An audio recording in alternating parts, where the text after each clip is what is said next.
Hello মুরব্বীরা, সবাই কেমন আছেন? আমি মোটামুটি ভালো আছি। দেখ, সবাই ভালো থাকার কথা।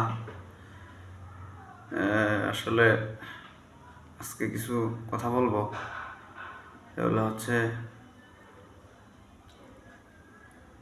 আমাদের মনে হয় কালকের মধ্যে নতুন সরকার গঠন বা শপথ গ্রহণ করা হবে।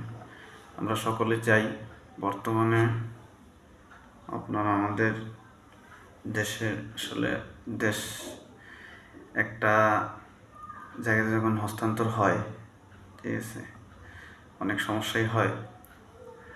তারপর আশা করব কিছুদিনের ভিতরে সব কিছু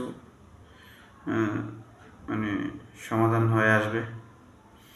মানে যে অরাজকতা সৃষ্টি হয়েছে সেটাও ঠিক করে নেবে। আর